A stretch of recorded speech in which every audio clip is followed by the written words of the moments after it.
Hello guys, मेरे इस channel में आप सभी का स्वागत है। सबसे पहले तो मैं अपना इंट्रोडक्शन दे दूं, तो मेरा नाम अमित कुमार है और मैं झारखंड से बिलोंग करता हूं। गाइस, ये मेरा इस चैनल पे पहला वीडियो है और मेरे पहले वीडियो का टॉपिक है how to crack SSC GD. Guys, मैंने जीडी का टॉपिक इसलिए लिया है क्योंकि अभी कुछ दिनों में जीडी के एग्ज़ाम्स होने वाले हैं।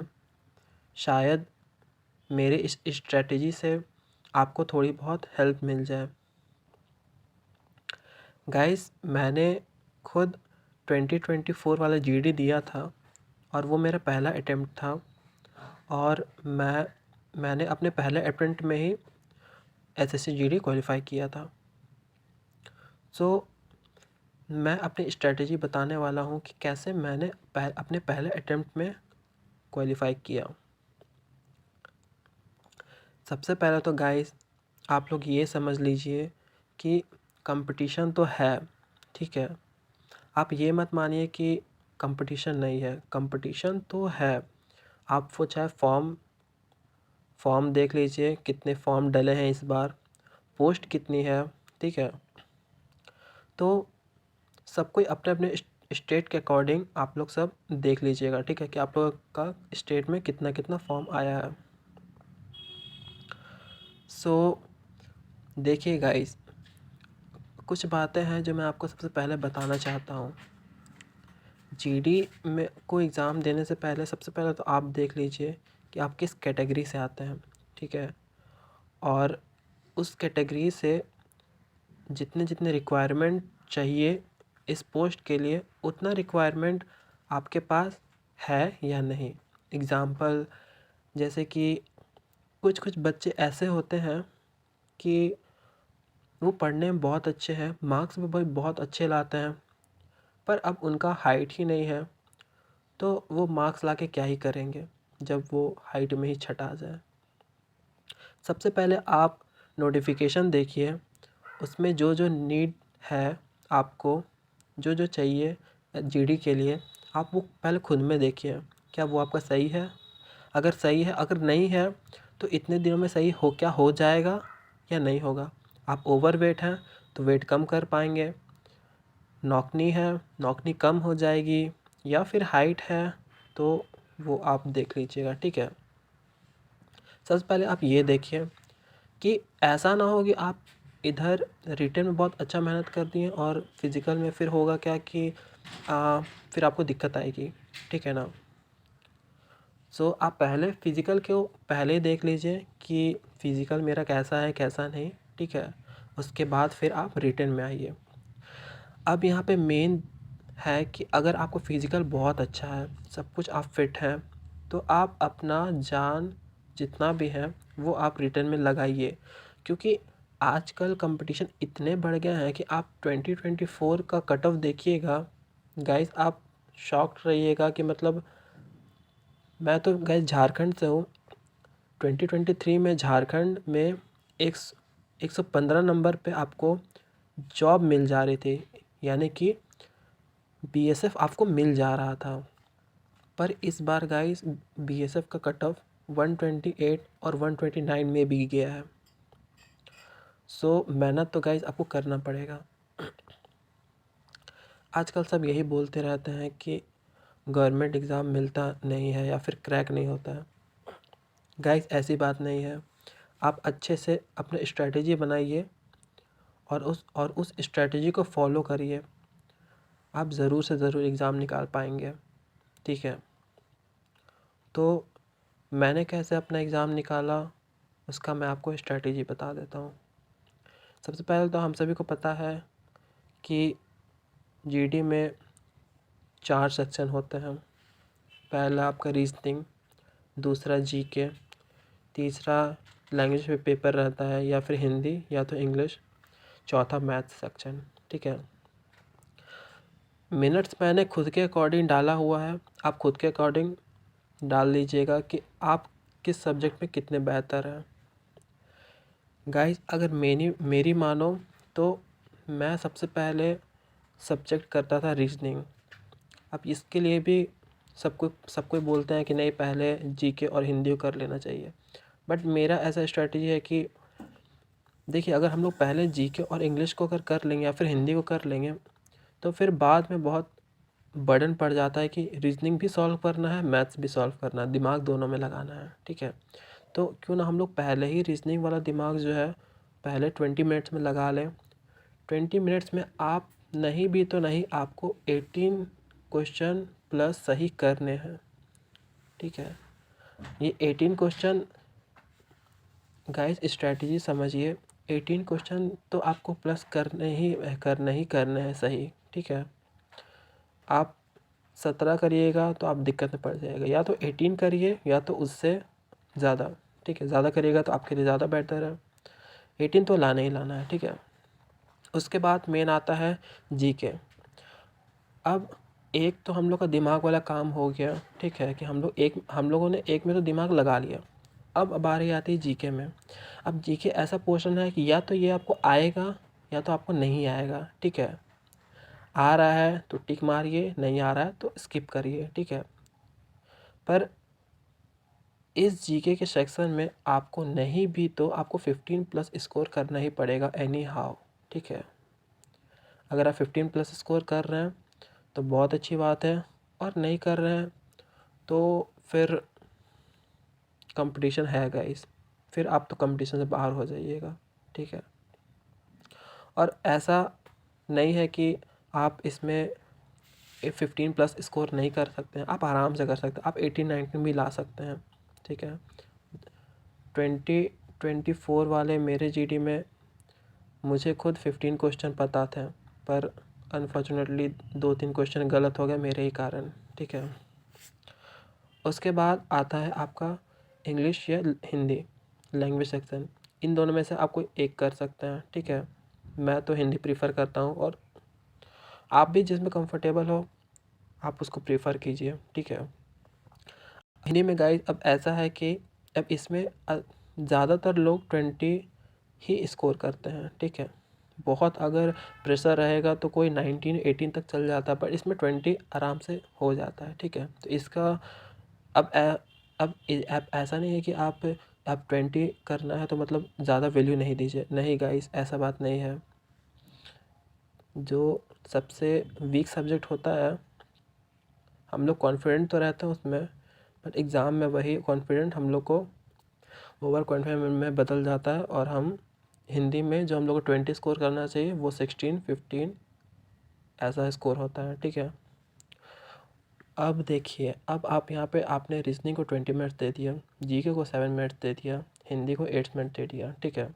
उसके बाद आता है मैथ्स की बारी। अब 25 मिनट्स में आप जितना चाहे मैथ्स बना सकते हैं, ठीक है, जितना चाहे आप उसमें। अब मैथ्स में भी है कि ऐसा नहीं है कि अब मैथ्स को हम लोग छोड़ देना, नहीं, एटलीस्ट आपको 10 क्वेश्चन तो सॉल्व करना ही है, एटलीस्ट आपको 10 क्वेश्चन सॉल्व करने ही एनी हाउ, ठीक है। मैथ्स में भी ऐसा नहीं कि बहुत हार्ड लेवल का आता है, मैथ्स में भी कुछ कुछ क्वेश्चन ऐसे रहते हैं जो कि हर बार आते हैं, ठीक है। तो आप क्या करिए कि PYQ देखिए किस सेगमेंट से ज़्यादा क्वेश्चन आ रहे हैं, बार बार रिपीट किस सेगमेंट से हो रहे हैं, उस क्वेश्चन को उस सेगमेंट को अच्छे से करिए, ठीक है। और उसके बाद फिर आप उस पर कमांड बनाइए, ठीक है। तो यहाँ पे आपका कितना क्वेश्चन सही हो जाएगा, 1 मिनट। तो यहाँ पे आप लोग के हो गए टोटल 63 क्वेश्चन यहाँ पे आप लोग सॉल्व कर लिए, ठीक है। 63 यानी कि आप 126 स्कोर कर रहे हैं, या मतलब आपको पता है कि आप यहाँ पे 126 स्कोर कर रहे हैं, ठीक है। अब 126 स्कोर हो रहा है, और नॉर्मलाइजेशन का अगर बात करें तो आपको मिनिमम 2 या 3 मार्क्स का तो नॉर्मलाइजेशन मिल ही जाएगा, ठीक है। पर हम लोग यहाँ पे चलते हैं कि ठीक है, हम लोग को क्या बोलते हैं, SSC जो है वो 5 मार्क्स का, एटलीस्ट 5 मार्क्स का नॉर्मलाइजेशन देगा, ठीक है। तो 126 + 5 131। गाइस मेरी मानो 121 में आपको अगर आपका ड्रीम पोस्ट ना भी मिले तो एटलीस्ट आपको जॉब तो मिल जाएगी, ये तो गारंटी है, ठीक है। और जैसे ये झारखंड, बिहार, यूपी ऐसा स्टेट रहेगा तो फिर आप लोग को इससे ज़्यादा मेहनत करना पड़ेगा। पर हमको ऐसा लगता है कि 131 या 132 में एटलीस्ट आपको जॉब तो मिल जाएगा, ठीक है। अब वो बीएसएफ हो या फिर कोई और हो, ठीक ना। अब यहाँ पे बात आता है स्ट्रैटेजी का कि स्ट्रैटेजी हम कैसे करें, ठीक है। गाइस आप लोग रीजनिंग के लिए कुछ मत करिए, सिर्फ आप लोग पीवाईक्यू को सॉल्व करिए, सिर्फ पीवाईक्यू को ही सॉल्व करिए। और जैसे जैसे ट्रेंड बदल रहा है क्वेश्चन को पूछने का, वह उस तरह उस ट्रेंड को फॉलो करिए और क्वेश्चन को सॉल्व करिए, ठीक है। क्योंकि गाइस रीजनिंग ऐसा पार्ट है ना कि वो आपके प्रैक्टिस से ही पूरा होगा। आप जितना रीजनिंग को प्रैक्टिस करिएगा क्वेश्चन आपसे उतना जल्दी बनेगा, और जितना ज़्यादा आप प्रैक्टिस करिएगा वो आपके लिए बेनिफिशियल है, ठीक है। तो कंपटीशन अभी इस कदर हो गया है कि रीजनिंग में भी गाइज यहाँ पे लोग 20 स्कोर करते हैं, ठीक है। आप पिछले ईयर का रिज़ल्ट देखिएगा, अधिकतर लोगों ने इसमें 20 स्कोर करा है। तो गाइज आप भी कर सकते हैं, ऐसा बात नहीं है कि आप नहीं कर सकते हैं, ठीक है। रीजनिंग हो गया, उसके बाद है आप जीके का बारी। गाइज जीके ऐसा पोर्शन है ना कि मतलब सबका ऐसा मानना है कि जीके समुंदर है, ठीक है। आप जितना घुसिएगा आप घुसते चले जाइएगा। तो हम लोग कोई समुंदर में घुसना नहीं है, ठीक है। हम लोग को एग्ज़ाम क्वालिफाई करना है। देखिए गाइस, स्ट्रैटेजी ये है कि हम लोग को पढ़ना नहीं है, हम लोग को एग्ज़ाम क्वालिफाई करना है, ठीक है। पढ़ने के लिए आप बहुत टाइम है, ठीक है। हम लोग को मेन है यहाँ पे एग्ज़ाम क्वालिफाई करना है। तो एग्ज़ाम कैसे क्वालिफाई होगा? रीजनिंग का मैंने बता दिया आपको। जीके का क्या करिए कि जितने भी सबसे पहले पीवाईक्यू देखिए, क्वेश्चन कितना अंदर पूछ रहा है और कैसा पूछ रहा है, ठीक है। जितना मुझे पता है स्टैटिक पोर्शन इसमें बहुत ज़्यादा पूछे जाते हैं, ठीक है। तो अगर आप 10th पास स्टूडेंट हैं तो एटलीस्ट आपको जीएस में ज़्यादा प्रॉब्लम नहीं आना चाहिए, क्योंकि आप ऑलरेडी एसएसटी पढ़ चुके हैं तो आपको क्वेश्चन का आइडिया है। बात है यहाँ पे स्टैटिक की, तो स्टैटिक भी आप गाइस पर डे आप लोग 1-1 घंटा 2-2 घंटा दीजिए स्टैटिक को, और धीरे धीरे कंप्लीट करिए अपना स्टैटिक। आराम से आपका स्टैटिक पूरा हो जाएगा, मतलब इतना अच्छा हो जाएगा कि आप क्वेश्चन देखते ही आप डायरेक्ट टिक मारिएगा, ठीक है। तो इनफैक्ट आपको इसमें 7 मिनट भी नहीं लगेगा, एटलीस्ट आप 5 मिनट्स में भी कर सकते हैं, ठीक है। आप देखिए कि पीवाईक्यू में किस सेगमेंट से हर बार रिपीट हो रहे हैं क्वेश्चन, उस सेगमेंट को आप अच्छे से पूरा कीजिए, ताकि अगर वो सेगमेंट अगर आ जाए, मैं ये नहीं कह रहा हूँ कि वो आएगा ही, अगर वो आ जाए तो आप उसमें अच्छे से आप उस सेगमेंट से मतलब मार्क्स अपने निकाल सकते हो, ठीक है। तो आप यहाँ पे आराम से 15 प्लस स्कोर कर सकते हो, ठीक। उसके बाद अब आता है हिंदी के बारे। देखिए गाइस, हिंदी एक ऐसा सब्जेक्ट है ना कि या तो आप इसमें 20 में 20 ला सकते हैं, या फिर ये आपको कम मार्क्स भी दिलवा सकता है। क्यों?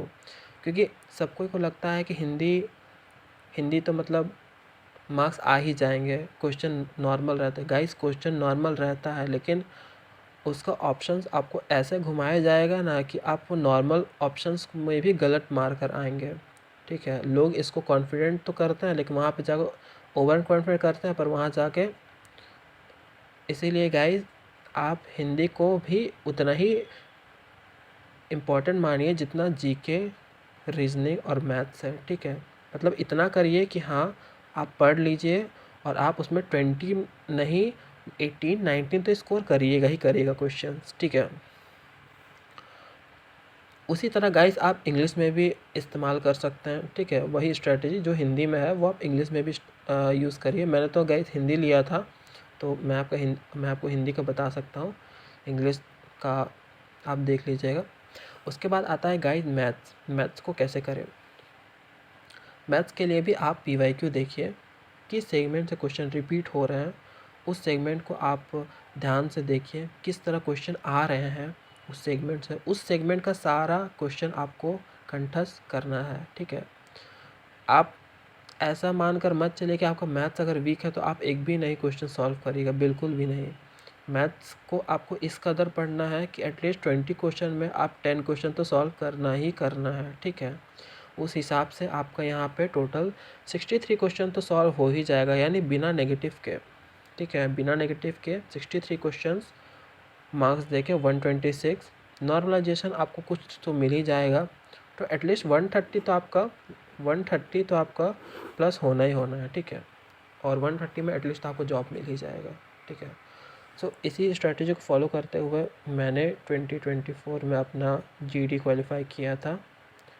सो कैसी लगी आप लोग को ये स्ट्रेटजी, आप लोग कमेंट सेक्शन में बताइएगा, ठीक है। और लाइक कर दीजिएगा, और मेरे चैनल पे अगर न्यू है तो चैनल सब्सक्राइब कर दीजिए।